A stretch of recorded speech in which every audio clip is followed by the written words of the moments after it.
Welcome to the beat. We begin on Capitol Hill, where House Republicans, after some defections, have passed Trump's spending bill.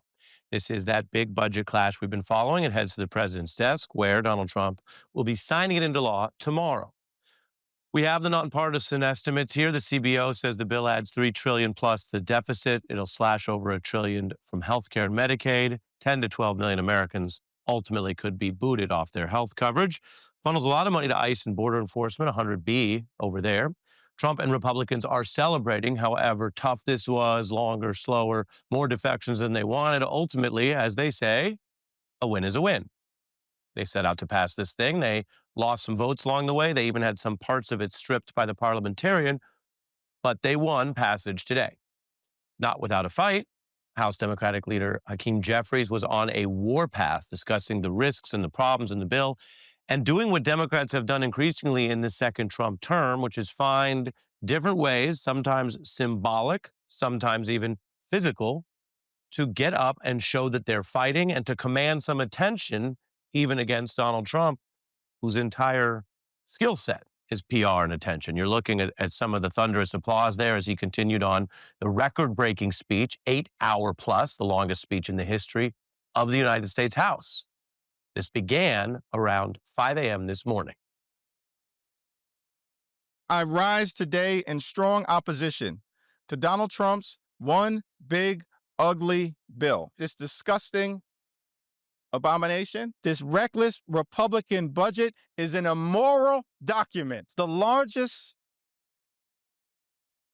cut to Medicaid in American history. The American people will not get over it, but they will get even next November. Extraordinary levels of corruption. Got some folks in this town, they go to church and they pray on Sunday. Pray. Say the truth. And then they come to Congress and pray prey on the American people. I'm not down with that kind of faith. And no matter what the outcome is on this singular day, What the hell? Fight forward. we're going to press on. Press on for the rule of law. Press on for the American way of life. Press on for democracy. We're going to press on until victory is won. I yield back. He yielded, but only after breaking the record. That marathon address went down pretty well, considering the Democrats are losing the budget battle here, which is expected. They don't have the same number of votes as Republicans. Some congressional math is just that. But you see here Leader Jeffries flanked by Democratic colleagues who seemed genuinely energized. Yes, politics is full of show, but you see here there was some real enthusiasm today about waging this battle any which way they could. The Democrats did not have the votes to stop the bill. There is no magic strength or strategy that was going to change that. It was only a question of whether Republicans were going to lose enough of their own. And they lost some in the Senate and ultimately 2 in the House. Now, Jeffrey's intention was to force Republicans to also vote in the daytime Politico reports, using again the procedural levers they have to not stop the bill, but make sure that this still landed in the daylight with so many Republicans who are worried this is the kind of vote that might cost them their jobs if enough constituents realize what it does and what it does to health care, et cetera. The bill ultimately passing by 4 votes with, as mentioned, those 2 Republican defections. That is how we end the week going into American Independence Day weekend. And we're joined by Douglas Brinkley, presidential historian, Rice University professor, and Pulitzer Prize winning columnist Eugene Robinson. Gene, your thoughts on what is now the ending of this round, the budget plan going to the White House tomorrow? Well, look, this ended the way I always thought it would end in terms of the legislation being passed. The Republicans do have the majority in the Senate and the House, and Donald Trump wanted this bill passed, this big bill. It is big, and so it was going to pass. I mean, there was that was going to happen. The unexpected note was Hakeem Jeffries' speech. His 8 hour plus speech was an extraordinary thing in the House, and it certainly did serve to cause this vote to be held in the daylight, and to bring attention on the fact that these majorities are very narrow in both the Senate and the House that Republicans have. And this is a deeply unpopular bill. When people learn what's in it, they don't like it at all. And so to that extent, to the extent it was possible for Democrats to be successful today, they were successful. They were not able to stop the passage of this legislation that they believe, and I believe is going to hurt a lot of people. Hmm. Professor Brinkley? 218 Republicans, 214 Democrats, as Eugene's pointing out. It's close. And that's what the next election is going to be all about. This is the opening. Tomorrow opens the election for 2026. There's just no doubt about it. There were shocks this week or tension-filled moments. I thought perhaps Lisa Murkowski, on the heels of a book coming out and the press she was getting, may have stood up to President Trump in a profiles and courage. I was at the JFK Library this year. They gave Profile and Courage Award to Mike Pence. I thought Murkowski might be that person, but in the end, the fossil fuel industry controls her out of Alaska, and she didn't want to mess with them, and she didn't want to be the bane of all of the disdain from the MAGA world. So she folded her tent, and at that point, it seemed a foregone conclusion that it would get through Congress. I will say Mike Johnson seems to be delivering on what he needs to do. He did a prayer session, he huddled. Donald Trump then went and got on the phone, and they did what they needed to do to get this passed. But Johnson is now a significant speaker pulling this off. Yeah, you mentioned that. I'm curious, Gene, because you followed this over so many eras. It does seem that the White House operation has learned over time that they are using the president's time and advocacy strategically, as Doug Brinkley just mentioned, that there are many extreme radical and indeed, according to many courts, unlawful activities by this White House. We actually cover that in the news frequently. But there's also a learning curve on this process, which, however controversial, is not illegal. Mhm. This is not the abuse of federal forces or some other controversy we've covered. And it seems that in comparison to term one, they are more organized. And from what we can tell, the president is more engaged when called upon to deal with legislating something he's never shown a great personal interest in. Yeah, they have definitely learned, and they have learned when the president should engage with directly with members of the House or the Senate. He's clearly learned how to do that. He's learned what buttons to push. They use both carrots and sticks. It was a lot of carrots with Murkowski, a lot of benefits for Alaska, a lot of sticks with some others. And they've learned that there are a few votes that they can just sort of write off. They weren't going to get Rand Paul in the Senate. They're not going to get Massey. Massey is always going to be a problem in the House. But they've learned a lot. And I agree with Doug. You have to say Mike Johnson is a much more effective Speaker of the House than certainly I expected him to be, and then I think almost everyone expected him to be. He is getting results. The president wants it passed. He gets it passed. Yeah, and he's proven to be a little bit like Bruce Lee, where you have to be water first. Mhm. Some people criticize that and say, "Oh, you have no firm position. I don't know what you think about anything." We can have that debate, but legislatively, he's done that approach, and that's different than McCarthy. Um, was in these spats. They may not have been of his choosing, but he couldn't get out from under them. He was in public, open warfare with what were admittedly difficult members of the caucus. Matt Gaetz no longer there, but he and Boehner and Paul Ryan before them would have these rolling public battles with those flanks. And Johnson, partly because you don't, I say it not with any disrespect, deliberately not trashing him, but you don't really know where he is on these things. And then sooner or later, he tries to land the plane. It's sort of the job. I mean, that's what LBJ did on a very different legislative agenda, one for civil rights and a fair deal. Our guests stay. I want to point out on the substance. We talked about the maneuvering, but this budget $1 trillion out of Medicaid, 150 billion from Medicare and Obamacare, 10 to 12 million people booted off coverage. And that is a direct, obvious breaking of Donald Trump's vow, meaning what he said before, if he knew he was going to do this, were outright lies, including to his own supporters. Can you guarantee that Medicare, Medicaid, Social Security will not be touched? Yeah, I mean, I have said it so many times, we're not going to touch it. We will not cut Social Security, Medicare, or Medicaid benefits. We're not cutting Medicaid, we're not cutting Medicare, and we're not cutting Social Security. So what do I tell 663,000 people in 2 years or 3 years when President Trump breaks his promise by pushing them off of Medicaid? The last voice, one of the Republican defectors, Doug Brinkley, it's very clear there that Donald Trump's mastery of PR and politics is these are widely unpopular plans, including on the right.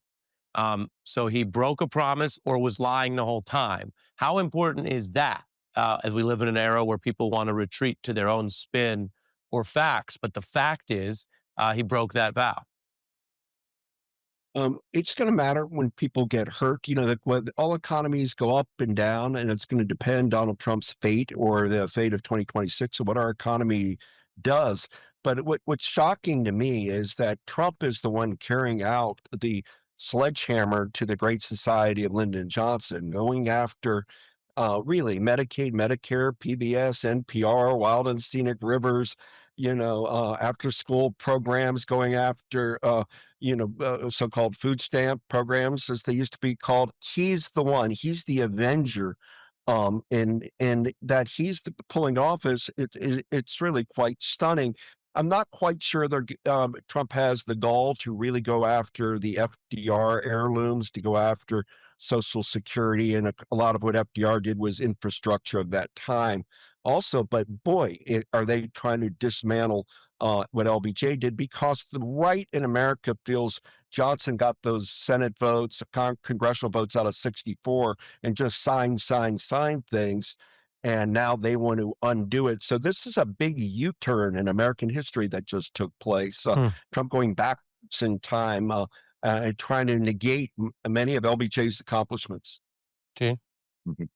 Yeah, including civil rights, including on the premise of the civil rights legislation that Lyndon Johnson got through. We've seen continued weakening of Civil Rights Act, the Voting Rights Act, certainly. There's apparently no enforcement contemplated of the Voting Rights Act going forward by Trump.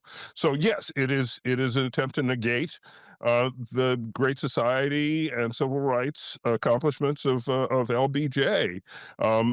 It's an astonishing thing to see, but that's what they're attempting, and we'll see how long they get away with it. Yeah. Both of you are staying with us. This is one of those days where we're tracking through what happened on the Hill, but we have a lot more coming up. Doug Brinkley, Gene Robinson, we're back together in 90 seconds.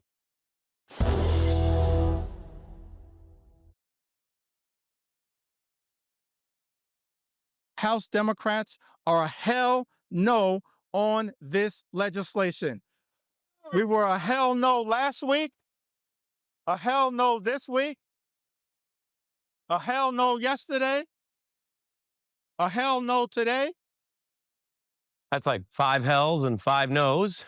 Leader Jeffries there on that warpath. The speech was literally historic, and that, like Cory Booker before him, the Democrats here have used these moments to break records, longest House speech ever, targeting the Trump budget.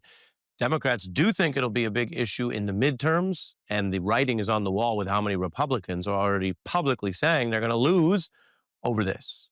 Now, as part of their defense, Republicans have tried to basically convince 10 million plus people that they're not necessarily going to be affected. That's the lie.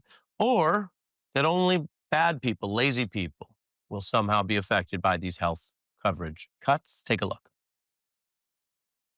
They shouldn't be going to a 29-year-old guy who's living in his mom's basement, choosing not to work. They're living in their mom's basement playing video games. I'm sorry, you got to go get a job. Not for 29-year-old males sitting on their couches playing video games. The able-bodied person I'm talking about is the 25-year-old who's sitting on his couch playing Xbox. Who knew? there were this many millions of 20-something disaffected men playing video games, always in a basement. Nobody ever plays like on the first or second floor with a window. This is obviously what is called a talking point. It's one of the many reasons that people get so annoyed with politics, because you're trying to maybe listen for a second and see what the explanation or the defense is to this very controversial plan, which, by the way, violates what Donald Trump vowed and pledged over and over, what we showed you earlier, that he wouldn't cut Medicaid, but he is. And then everybody gets up with the same talking point, which is designed not to explain or to govern, but to obfuscate and to spin. There simply aren't enough 30-year-old dudes, 29-year-old dudes, 28-year-old dudes in the basement to cover all these cuts. But there is a larger pattern here. Reagan talked about, quote, welfare queens. MAGA has updated it with lazy gamer. Mitt Romney and Paul Ryan talked a lot about how virtually half the country, 47%, were just taking. Whereas if you're listening to these kind of right-wing attacks, and then you think about your own life and all the people in your community who are working so hard at regular jobs, retail, restaurants, buses, public service, nurses, teachers, walk around any town in America, big, large, red, blue. This stuff doesn't really make sense. Sure, there are some people on the margins of society. Some of them might need help and might need public assistance, but there ain't 10 million plus people sucking off the proverbial teat of Medicaid because they are in their mom's basement playing Xbox. With that in mind, I want to bring back Doug Brinkley and Gene Robinson. Gene, your thoughts on this sort of updated version of the famed welfare queen? Right. So it was bad when Reagan did it. It was inaccurate. It was a misrepresentation of reality. It's much worse now because our society has become so much more unequal. That these are people who are working. The vast majority of people who receive Medicaid benefits, who are not, senior citizens in nursing homes, the vast majority of able-bodied working age people on Medicaid are working. They were just working either for a minimum wage, which our Congress refuses to increase to a living wage, or something near that, and they simply don't have enough money to afford to live in this country. I mean, that's just the reality, and people know that. People see it around them. People experience it.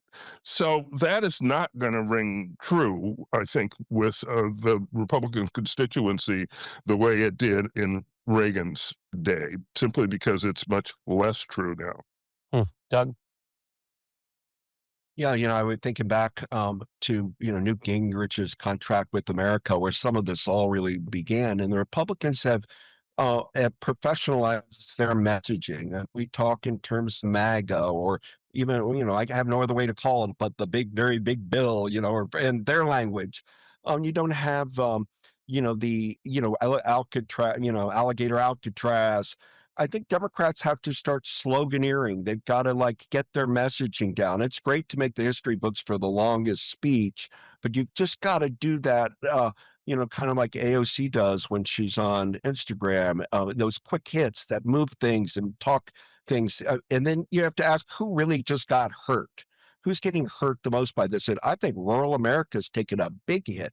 A lot of MAGA rural towns that we just connect with, they're already having there are no doctors, there are not enough nurses, there's no access. Trump just, in my mind, threw rural America, under a bus in favor of these big corporate entities or people that are his donors. And so the Democrats have to really get out there like Andy Beshear does in Kentucky, a red state, and talk about the need of public education in local schools, healthcare, and bring it home. And don't say a red or blue state.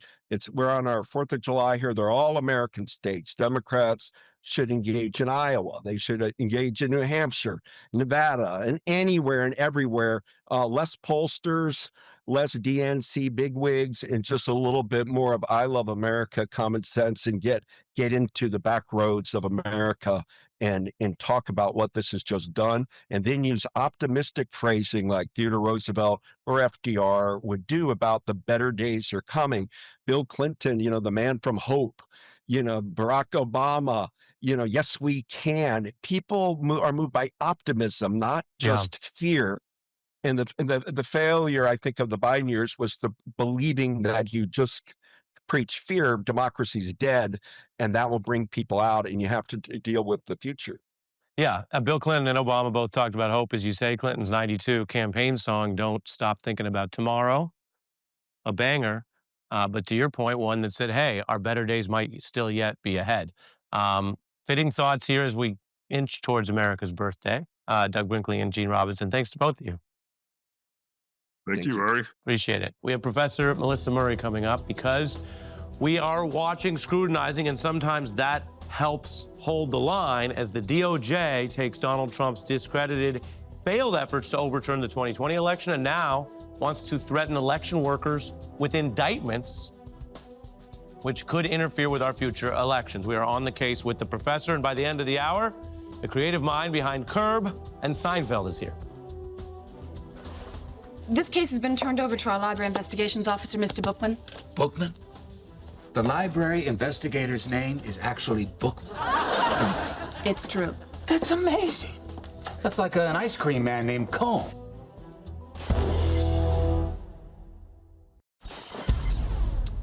One question that hangs over the entire MAGA period that we're in is whether the usual checks on power in our democracy will still hold.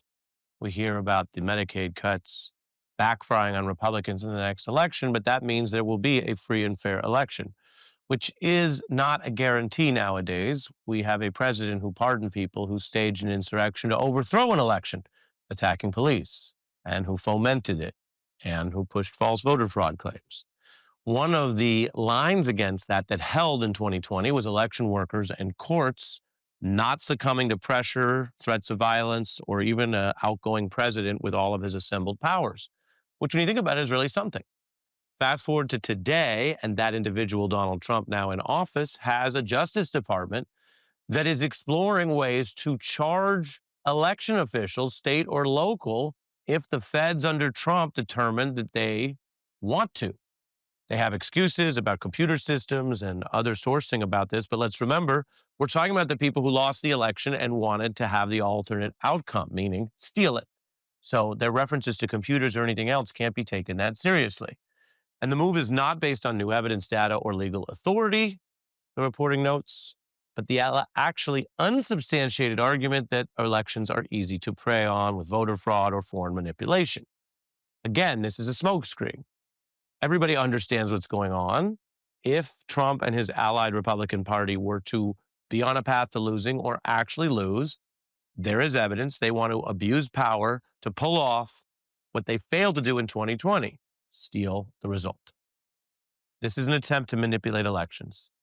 And as always, the Orwellian propaganda is to hide behind terms like safe and secure or voter fraud when, again, we all lived through 2020.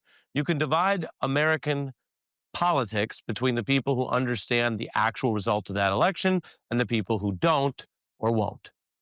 The Times reports that sources have referred to how lawyers are struggling to even find a criminal statute that would match Trump's demands. And this is a pattern, weaponizing different parts of the government and the DOJ to turn everything upside down, or the law enforcement agencies become a handmaiden to law breaking. Trump is also attacking one of these new Democrats who's been a rising star pretty quickly, New York City's Democratic nominee for mayor, Zohran Mamdani, threatening to arrest him if he obstructs ICE from arresting immigrants in the city. And there's been high-profile targeting of Democratic officials. Congresswoman McIver faces these criminal charges for that unusual kind of scuffle clash outside of an ICE facility where she says she was doing oversight as a member of Congress. And we've spoken with her and some of these other Democrats facing what many view and legal experts say is the abuse of prosecutorial powers against the opposition party. Do you view it as excessive force or an effort to intimidate the opposition party? Look, personally, I think it was excessive, but that's the tone and approach that this administration has chosen to take. They'll go to any extent, especially any extent of cruelty, to make an example. And I am that example. This is clearly being driven by that desire to do what was said earlier, to hurt people, to embarrass people, to humiliate folks. And they'll go further than that if they can. They'll go further than that, and they have these probes open. Some have fallen apart, charges dropped against Baraka, as you see there. Others seem like a long-term effort to make noise without actually going through with it. James Comey in the middle has been a formidable figure. A lot of people in law enforcement would be disturbed by a fake case against him, but he's under a at least open probe for an Instagram post about seashells on the beach. It's a whole thing, a whole pile of nothing. And other individuals that you see on there are targeted. People said, what happens when we pass the line? Well, in some of those cases, we're past it. And now they're laundering and discussing plans to go after the election officials who last time stopped their effort to steal an election they lost. We are here in the red zone, whether we want to be or not, whether we're busy with summer plans or not. Scrutiny, democracy, a free press, these things go hand in hand to protect our democracy. Professor Murray is here on that exact quest. Next.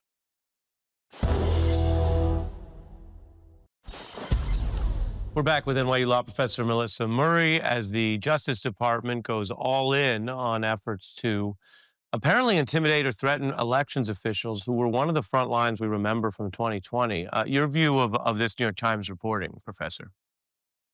Well, again, I think this is very much aligned with the efforts to weaponize not only the institutions of government, but the DOJ itself in the service of this administration. But I think this is about a bigger project, fueling distrust in democratic institutions. As you mentioned in the report, it's very unlikely that they're going to be able to find a statutory hook to do this, even if they did have a statutory hook that would allow them to indict individuals for not safeguarding elections appropriately. They don't really have the manpower right now in the Voting Rights Division to be able to do that. Lawyers have left in record numbers since this administration started. So what this really suggests is that this is about the public, about fueling distrust in our democratic institutions among the public, so that if in the midterms there is a massive Democratic victory, they can just say that this has been stolen, this is fake, just like they did on January 6th, 2021. And we're seeing the same kind of thing with this administration's response to the courts, this idea that we are going to sue the entire district of Maryland on the view that lower court judges are somehow acting outside of the scope of their authority and should not be trusted. Yeah, you mentioned that. Here's the headline on that. This lawsuit against Maryland judges, viewed by many as an ominous message. It was a judge's attempt to preserve due process for those challenging deportations. It's a different warpath, and by going forward on some, not all, but some cases, like the Congresswoman that we showed before we came to you, that's clearly going to affect people. Not everyone wants to spend several years in these kind of draining, expensive fights, and not every institution will stand by the people who do.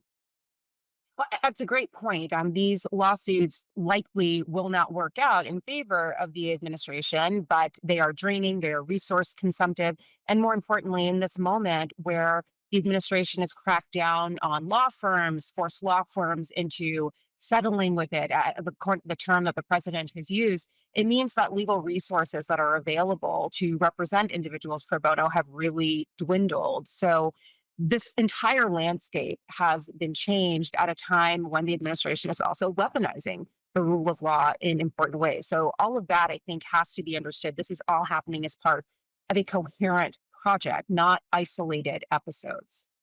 You've been providing your legal take on a recent Supreme Court ruling. Here's what the White House press secretary thinks about it.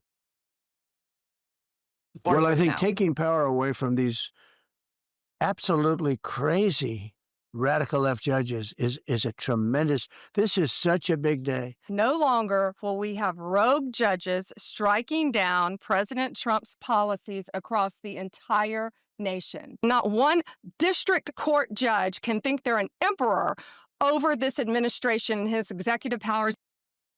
I should say the Attorney General and the President, not the Press Secretary, but both of them thrilled with a result that a while back you wouldn't have expected you'd ever get. What does it tell you that Donald Trump's extreme, some people call it maximalism, has slowly been embraced by the MAGA wing of the Supreme Court? Well, again, it's really important to talk about this on the eve of the 4th of July. The framers of our Constitution did not understand the office of the executive to be one of unfettered authority. The president had powers, but it was also an institution that was going to be checked by two other institutions, the judiciary and Congress. Right now we know that Congress has pretty much abdicated the field in terms of being a meaningful check on this president. That has left the courts. And these lower federal court judges have been doing that. They've been issuing these injunctions. They're very narrow rulings. Many of them have been issued by judges that were appointed by Republican presidents and by this president himself in his first term. So the idea that these are rogue judges who are lawless and leftist is just not the case. These are judges who are following the law, following the Constitution, and both the law and the Constitution says the president can't dismantle a federal agency without congressional intervention. The president cannot simply fire everyone without some kind of congressional intervention. So they're doing their jobs, and this kind of rhetoric is just fueling distrust of all of these institutions. Yeah. Professor Murray, as you said, important on the eve of the holiday. Thank you so much. I'll tell folks that coming up, we are going to look at something that combines the question, could you share a life, a home, a marriage with someone with opposing political views?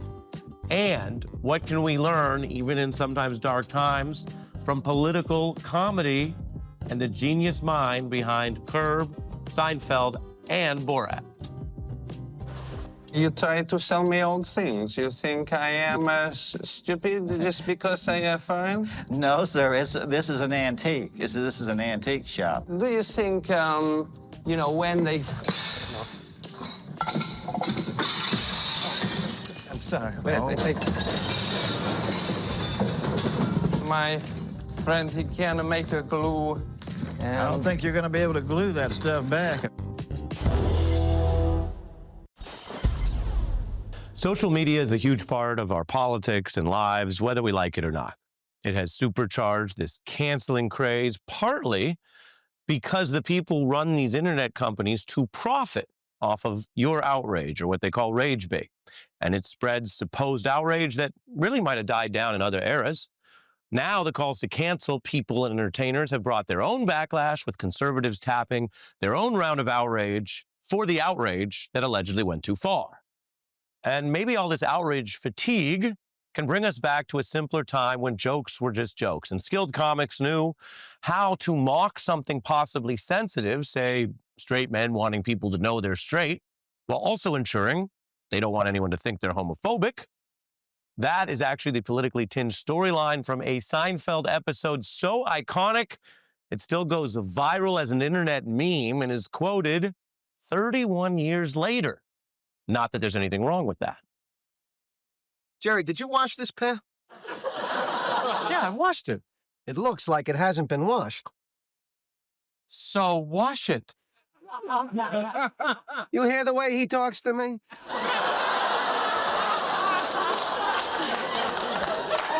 You should hear how my boyfriend talks to me. What? We're not gay.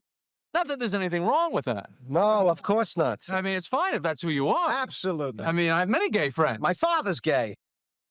That line and theme echoes now, even as creatives say it can actually be harder to get even well-intentioned material greenlit in Hollywood. Seinfeld, of course, was led by Jerry Seinfeld, Larry David, and Larry Charles, one of the show's original producers, who wrote that very episode, oversaw story, production, advanced that same comic universe in a way, with 7 years executive producing and writing Curb Your Enthusiasm, then directing two groundbreaking Sacha Baron Cohen films, Bruno and Borat, which tested the limits of comedy and decorum, deploying humor to raise hard questions about nationalism, hate, and, as you see in this shot, anti-Semitism, including how easy it was in that partly real movie to invite or provoke seemingly everyday Americans to share virulent hate and stereotypes about Jews, just as Bruno explored the casual bigotry against a host of targets.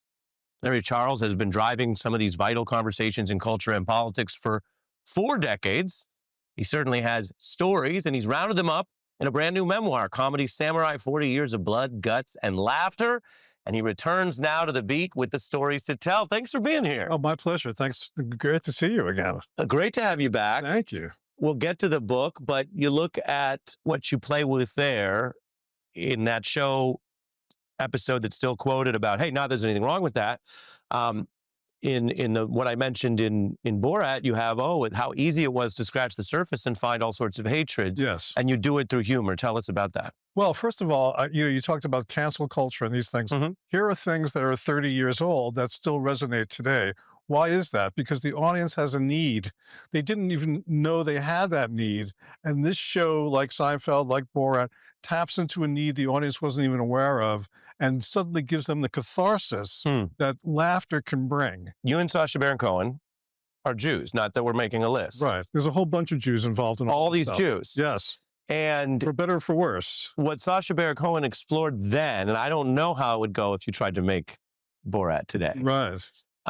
Was that you can find anti-Semitism really quickly in a lot of America. Well, you can find hate and anger everywhere. Yeah. And it's really under the surface, and it takes very little scratching to bring it to the surface. Bruno, another movie we made, really pointed out how much homophobia exists in the world and in this country particularly. And it was a much darker movie as a result of that because people felt more comfortable getting physical with Bruno. With Borat, there was kind of even though he's an anti-Semite, a rapist, a misogynist, incestuous, all these things, there was a tolerance for him. There was an innocence about him that gave him a little more slack. Bruno, being flamboyantly gay, people immediately felt okay jostling him, hitting him. Politics. Okay. People love this episode, which at the time, Larry seemed maybe he was overly partisan. But by now, I don't think this would be unusual among MAGA faithful or liberal Democratic faithful. Right. When he finds out a woman he really liked is, by the way, not an extreme MAGA, but just, I believe, a Bush Republican. Yes. Let's take a look. Yes. What's that? What? What's that? What? Is that Bush? Yeah.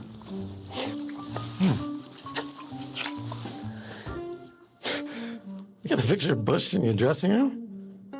Yeah.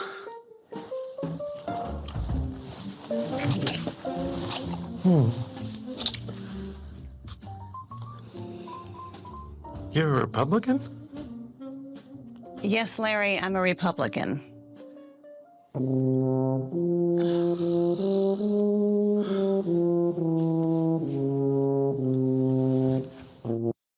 You were EPing that episode. Yes. Pardon the cliche. Was it ahead of its time? What is funny about that? Well, again, Larry's a horny guy, and he sleeps with Palestinian women. He sleeps with Hasidic women. You know, and you look at all those episodes, he sleeps with a wide range of women. It's funny that the Bush woman, so to speak, is the one that he sort of lost his ardor for. I want to read from your memoir. You talk about this idea of being a comedy samurai, that you were given nothing, handed nothing. You'd have to take it. And when others needed help, you'd be there without hesitation. A soldier, you had a job to do. When it was done, you moved on. Every project, a village in need of saving, nothing less than save it is what you would do. Rescue it from death by killing, really taking the metaphor far here, but with laughter. What did you learn over all these years? You're now able to reflect back on it. You certainly have a theme of this comedy universe we've just explored, pushing boundaries, not being obviously afraid to take on what at the time were weird projects. What'd you learn? Well, having no fear, trusting your instincts. And also, at this point, I have the perspective of having tremendous gratitude for the luck, that the synchronicities that have crossed my path, things that have presented themselves to me that I had no idea were going to happen, that I was able to be wise enough in that moment to gravitate in that direction. I'm going to try to have you finish a couple sentences, and then we'll let you get out of here. Okay. Okay? Let's wish me luck. The most important thing about a joke is? The punchline. What I learned about Larry David working with him was? He's a much wiser man than the character on the show. That makes sense. My favorite project was Maybe Larry Charles' Dangerous World of Comedy that I did on Netflix. I'm not a practicing Jew, but I dress like one because I accept the mystery of the universe. for someone watching in today's world who wants to grow up and do something like you did, the most important thing about starting a comedy career is trusting their instinct and not being worried about failing. Failing is part of the equation. Failing is part of success. You cannot separate them. That is the yin and yang of a career. And if people read Comedy Samurai, they will laugh, they will cry, they will scream, and they will learn something about themselves in the process, hopefully. They'll scream during the reading of the book. Yes. That's a strong pitch. Yes. Larry Charles. Got to get out there and do it. Very smart, funny man. Thank you for coming back here. The book is Comedy Samurai, 40 Years of Blood, Guts, and Laughter. You can go online and get Comedy Samurai now, wherever books are sold. And you can see that full interview. There's even more to it at msnbc.com/ARI. As we head into Independence Day, a programming note. Tomorrow, you can see a special TV edition of the Nicole Wallace podcast with our own Rachel Maddow. It's The Best People, and it's at 8 p.m. Eastern tomorrow. That does it for us. Happy holidays. Happy 4th.